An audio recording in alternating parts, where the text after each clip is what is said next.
Hey everyone, this Millennial Investor here with an update on my Robinhood account. It's been like 6 months or so since my last update in February, so I figured now was like a good time to kind of show how the account's been doing. In February, I was at about $25,000 or so, and I was just kind of like at a low, at a start of a recovery, but not really much of a recovery. And I've just been throwing some money here and there.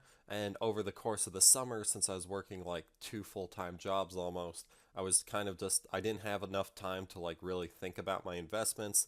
So I was just kind of throwing more money in the market and everything. And now I'm at $39,000. So an increase of about 14,000 from February, which is pretty good.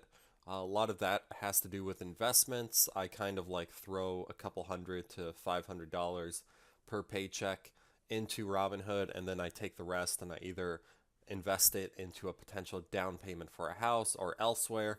But I definitely enjoy the Robinhood platform and investing in stocks, so that's kind of why the number is so high. I've also had like really good returns for these like last 3 months or so. So just a breakdown of the past week, a breakdown of the past month, up $1,600. That's pretty good. Last 3 months have been really generous to me, so up over 4,000, and then for the year up 3,900. And this is something I haven't shown anyone. I started Robinhood like October 2016 or something, just with some simple Chipotle stock, and it's kind of grown since then. So here is what my entire Robinhood portfolio looks like, the entire thing. So when I started investing a long time ago, I initially was doing pretty well, and I thought like I understood the market and I could day trade and everything. And it turns out that I couldn't really do that, but then I kept trying and I started recovering, and I'm like, oh, you know what, maybe I can do this. And then like literally things tanked. So at my lowest, I was down like close to $4,600 or so. And then literally just leaving my money in some tech stocks and some other diversified funds, literally within like 1/4 of the time, my money has recovered, as well as I'm up 2.25%, which is like a slightly good, savings account or whatever. So not the worst, and I kind of forecast it going better. In terms of what I invest in, I've been putting a lot more money into uh, my real estate stock, just because I have good belief in them. And these are the total percent gain numbers, if you're wondering. Coles, I've had this for a while, and I think they've been doing consistently well. Uh, this more real estate stock, Verizon, up 15%. This is one of the pooper stocks, down 56%, which is fine though, because in reality, it's like a dollar stock or whatever. And it was kind of like they lost their dividend, and when they lost their dividend, their like stock price dropped to like next to nothing. Like literally, it jumped up 20% today because it went up 8 cents. So this is just one of these stock like I'm already too deep into it to ever like back out. The most I'm ever going to lose is $150, and I've already kind of lost 190 on it. So I'm just going to kind of leave it in there, see what happens. Maybe it will recover, maybe it won't. But it is what it is, kind of deal for that one. Ford, also they've kind of been going up and down, but they've been doing a bit of a down for a while now. So I'm just trying to like invest at the cheaper prices and hope for some recovery. It works for most things I do. Like a lot of these used to be in the negatives, and now a lot of them are in the positives or the strong positives. Of course, if it's like really strong, like this 27%, chances are I only own like a share in it. So yeah, not the best. I've been kind of hoping for a recovery in AT&T. I know they own Dish or whatever, and the cable market's not that strong right now. But like they're not really recovering a whole lot. I think they will, so I'm going to keep the money in here and see what happens with that. And I invest in an extra share or two every now and then. So currently at negative 10%. This recovered quite well. General Mills is my other one, but they used to be a lot more negative. So down here, just a month ago, I was down 5 or 6%, and now they've recovered quite a bit. So I forecast them recovering soon.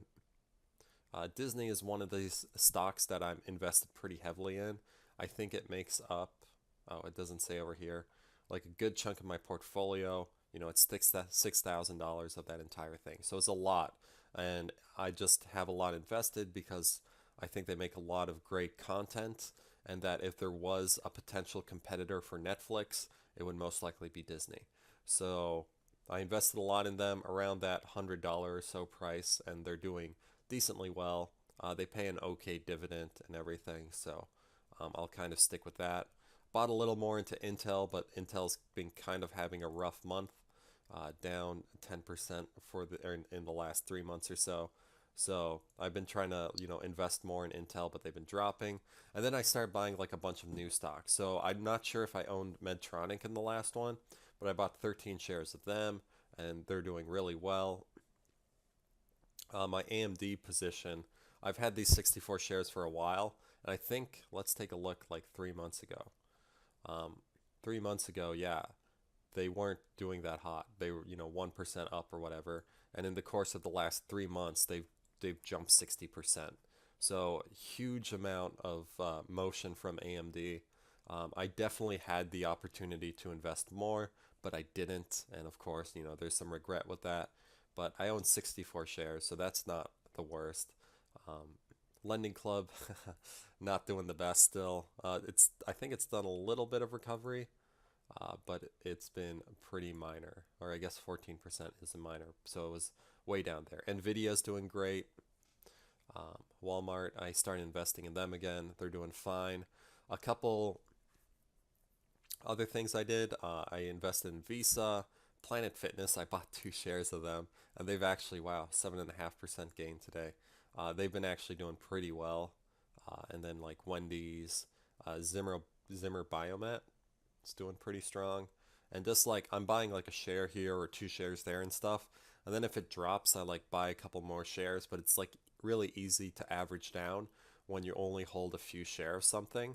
And then hopefully if it goes down, you buy more at a cheaper price. And if it goes up, you kind of let it ride. And if you feel like they have a strong position, you just average up. So that's kind of what I've been doing. It's been working pretty well, and my dividends have been like stellar for this past month. This is just an example of like what's in the work right now. So, I got all these coming in, and I think for the last month I had about $160 worth of dividends. So it was pretty good, and my dividend income is going up and up every month. And I'm hoping, that one day it will be able to like supplement my actual income without ever actually having to reduce the amount of shares I own in companies. So we'll see how that goes. It was a pretty strong month. Disney definitely helps a lot, but they have a semi-annual dividend payout and not a quarterly.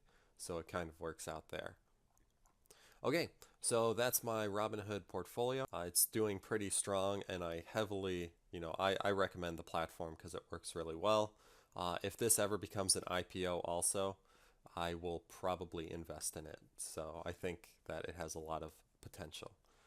Okay, if you have any questions, feel free to let me know. Otherwise, this is the Millennial Investor signing out. Peace.